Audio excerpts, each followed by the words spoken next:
তোমাদের খারাপ পরিণতি হবে। মধ্যপ্রাচ্যের ক্যান্সার হলো ইসরায়েলি জায়নিস্টরা, আর আমাদের এই দক্ষিণ এশিয়ার ক্যান্সার হলো ভারতের উগ্র হিন্দুত্ববাদীরা। আমাদের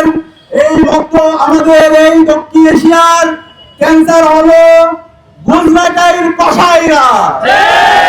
আপনারা জানেন 1947 সালে আমাদের এই উপমহাদেশ ভারত ভাগ হয়েছিল। যখন ভারত ভাগ হয়েছিল, ভারতের যে মুসলমানরা ছিল সেই মুসলমানদেরকে ভারতের উগ্র হিন্দুত্ববাদীরা নির্মমভাবে তাদেরকে শহীদ করেছিল, তাদেরকে তাদের ঘর বাড়ি থেকে তাদেরকে উদ্ধার করেছিল।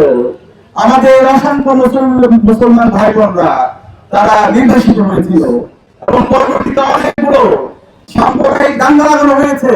আপনারা জানেন 1984 সালে শিখরা দাঙ্গা লাগিয়েছিল এবং সেই দাঙ্গার মাধ্যমে আমাদের মুসলমান ভাই বোনদেরকে ভারতের মধ্যে তারা কচুকাটা করেছিল।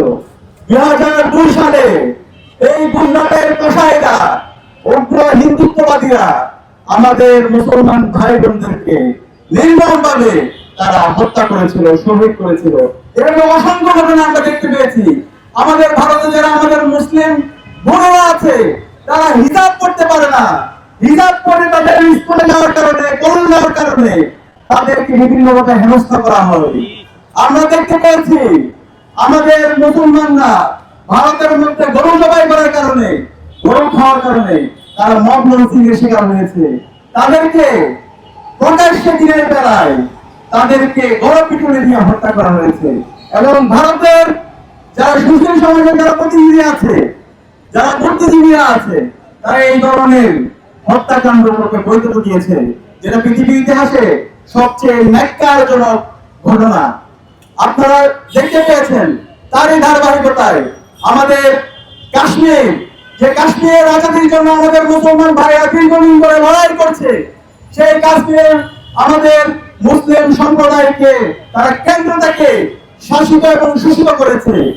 এবং আমরা সর্বশেষ দেখতে পেয়েছি 2025 সালের 3 এপ্রিল আমাদের মুসলমানদের পূর্বপুরুষদের যে অর্থকৃত সম্পত্তি আছে, আমাদের যে মসজিদগুলো আছে, আমাদের যে এতিমখানাগুলো আছে, আমাদের যে হেরিটেজ গুলো আছে, ভারতের মধ্যে প্রায় 8,000 এর উপরে আমাদের ওয়াকফকৃত আমাদের পূর্বপুরুষদের সম্পত্তি আছে। আমরা যদি সেটা জায়গা হিসাব করি প্রায় 10 লক্ষ একর, সেগুলোকে তারা আজকে অবৈধভাবে তারা এখানে হিন্দুত্ববাদীদের এজেন্টদেরকে তারা নিয়োজিত করেছে এবং মুসলমানদের ওয়াকফকৃত সম্পত্তিকে তারা জোর করে দখল করতে চাচ্ছে। মুসলমানদের কালচারকে, মুসলমানদের হেরিটেজ গুলোকে তারা ধ্বংস করার জন্য ষড়যন্ত্র চক্রান্ত করছে। আমরা মোদীকে সতর্ক করতে চাই, আমরা ভারতীয় হিন্দুত্ববাদীদেরকে সতর্ক করতে চাই, তোমরা সাবধান হয়ে যাও। মুসলমানরা বিরাট জাতি, সারা বিশ্বের মুসলমানরা আমরা ঐক্যবদ্ধ।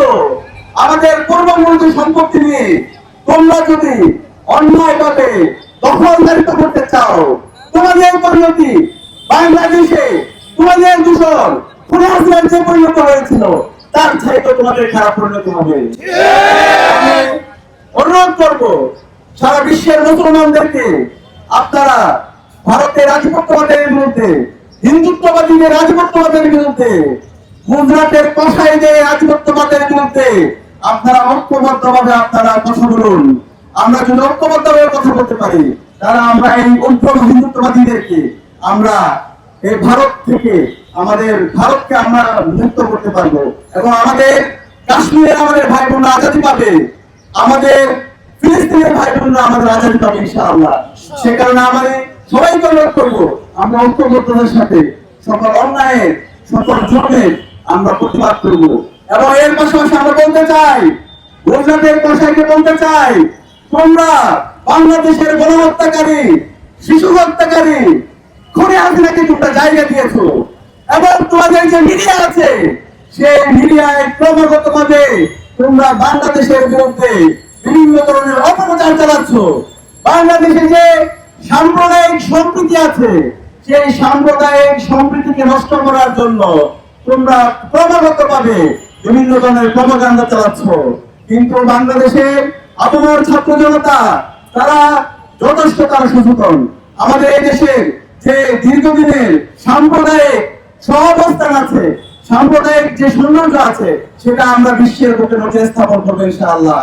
আমি বাংলাদেশের সকল ধর্মাবলম্বী হিন্দু, বৌদ্ধ, চাকমা, মারমা, ত্রিপুরা, নাগাল্যান্ড, মুসলমান সহ আমরা যারা আছি, আমরা ঐক্যবদ্ধ ভাবে এই ভারতের আধিপত্যবাদের বিরুদ্ধে, উন্নতের কষায়ের বিরুদ্ধে, হিন্দুত্ববাদীদের বিরুদ্ধে কথা বলার জন্য আহ্বান জানাচ্ছি। এবং যে বিতর্কিত ওয়াকফ চুক্তি করা হয়েছে সেটাকে বাতিল করার জন্য আহ্বান জানিয়ে আমি আমার কথা এখানে শেষ করছি। ইনকিলাব জিন্দাবাদ, বাংলাদেশ ইসলামী ছাত্র শিবির জিন্দাবাদ, ফিলিস্তিন জিন্দাবাদ, কাশ্মীর জিন্দাবাদ, আজাদি জিন্দাবাদ।